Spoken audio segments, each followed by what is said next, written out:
Welcome to the place where we learn about and learn from the leaders in our field who are powering human creativity. I am Aaron Dworkin, and this is Arts Engines.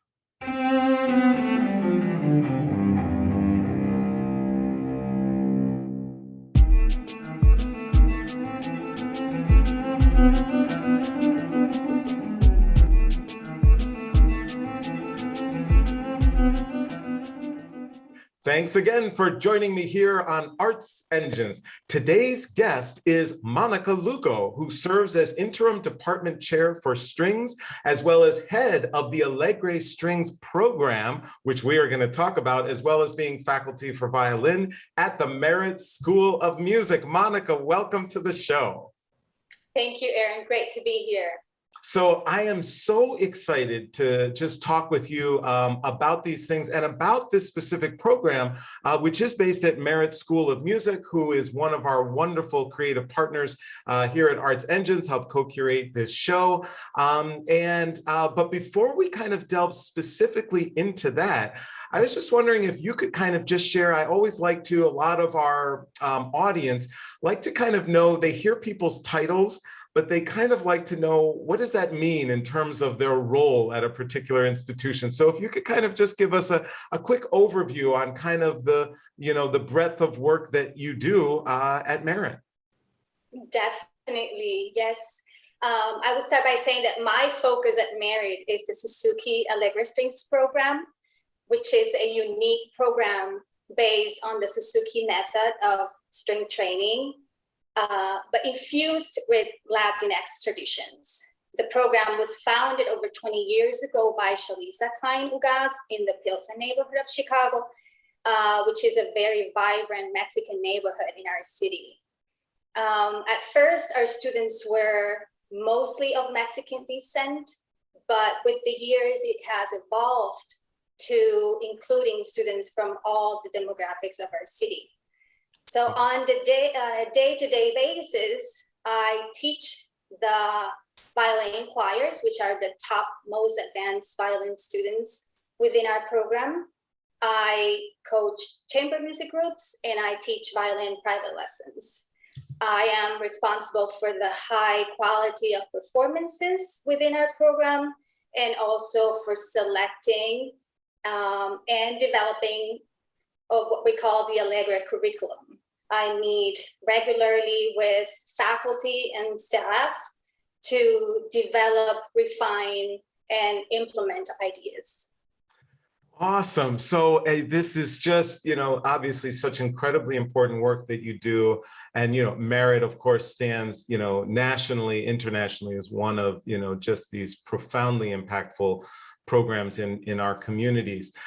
So I'd love to delve a little bit more into Alegre, and especially, right, there's a lot of music programs, music schools, community music schools where they are doing, Suzuki type of programs, things like that, but not necessarily with a kind of cultural focus. Could you kind of just share what is that impact that you see when you see how youth are either engaged just to start the program and or their retention in the program, and kind of how that cultural focus plays a role?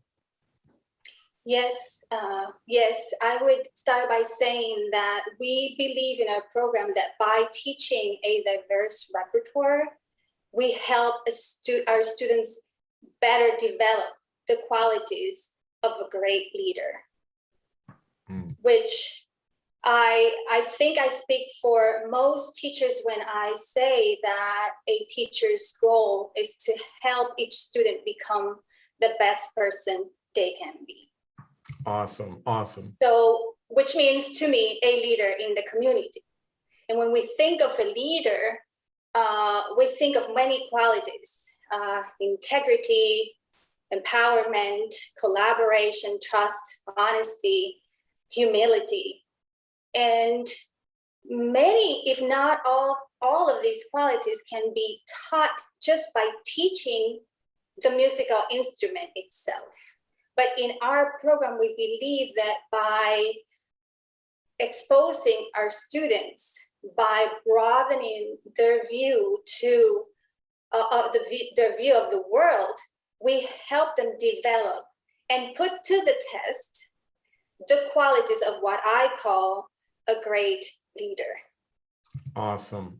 Through this diverse repertoire: tango, bossa nova, samba, mariachi, danza, bolero, bomba, plena, mambo, spirituals, ragtime, jazz, blues, country music, folk music in general. Now the student starts embarking on a journey and to a different country with every different piece they play. They start listening to new rhythms, playing these rhythms, new harmonies, new concepts, new ways of thinking, new words. Now they start getting curious and they start digging more into this culture, trying to understand this culture. They become more understanding, more open-minded, more compassionate, more empathetic, which are qualities of a great leader. But I would say that there's even a more impactful experience for our students, which is that many times, they, instead of playing a repertoire that it's part of someone else's culture, now they realize that the piece that they're playing, it's part of their own culture. And this is extremely powerful because now this is the piece that my parents sang to me when I was little. This is the piece that my grandparents sang to my parents when they were little. This represents my roots, my most inner self, my traditions, my beliefs. So now the student realizes that all that understanding and flexibility and empathy and interesting things he found in these other cultures, now everyone else, which most of them are his friends, are feeling towards his own culture. So as you can imagine, now these students become extremely proud, extremely confident. And then it develops a self-awareness, a sense of authenticity that didn't have before. So these are, to me and to our faculty, these are just qualities of what we call great leaders. Wow, this is just, and it just see it being so empowering for the young people who are able to benefit from this program. So kind of taking that now a little bit further, because obviously, right, you've shared how impactful this is and this just transformative impact you're having for young people. So there could be a number of people in our audience who are at their own program, at their own institution, and they may not be doing this yet or incorporating some of this repertoire yet, but want to. So kind of on a more pragmatic level or operational level, right?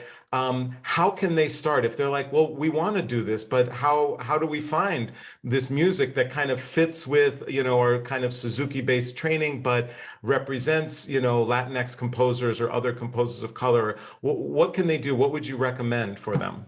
Well, they have to do a lot of research. I think they have to start finding out which are the demographics of where they live. That would be my first step.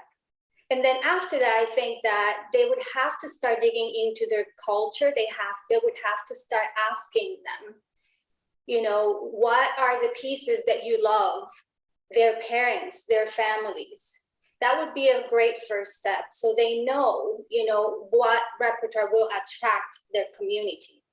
That would be first. After that, then you'll have to start doing a lot of research and arrangements. Like in our program, I've had to arrange a lot of repertoire. I am constantly looking, asking composers. I think we can engage new composers as well. And they could either compose a new repertoire or they could just arrange the repertoire if you don't feel confident enough to doing so.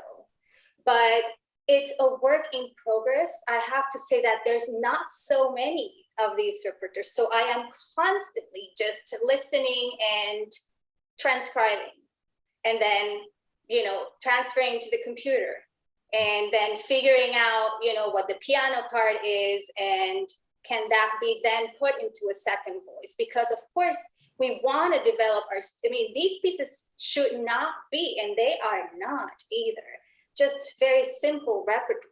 They become, quite advanced. I'd say many of the pieces that we have are 3-4 voices. Some of them are even for violin and cello. We've even included percussion, at times. Mm-hmm. So you have to get very creative, but that's what artists are for, right? So it's good. It's a challenge, and challenge is good. So we have to just keep, getting ourselves, and of course, I think our program could serve as a place where everyone could ask, and I'd be more than happy to share as well.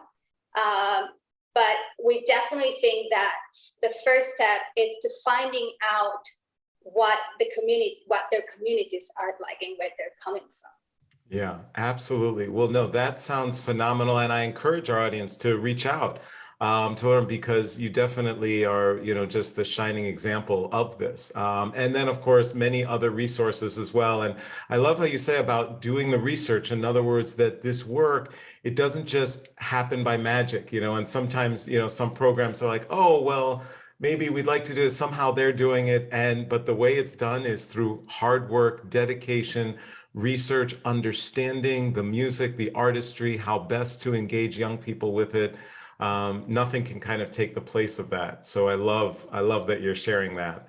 Well, awesome. So unfortunately, we are just about running out of time. This is amazing work that you're doing, but I wanted to kind of just touch a little bit on your own leadership, and thinking that, whether it's everything that happened this past year and having to switch things up because of the pandemic, or also really leading this groundbreaking work at Merit. There must be some challenging days, or days when it feels like things are overwhelming. And in those moments, kind of, how do you draw on strength, on inspiration, and kind of what keeps you fueled as a leader? Yes, well, I have many sources of inspiration. I think creative artists do try to find as many as possible. My first one would definitely, on a personal level, would be my family and my children. They are fun and funny. And secondly, it'll be nature.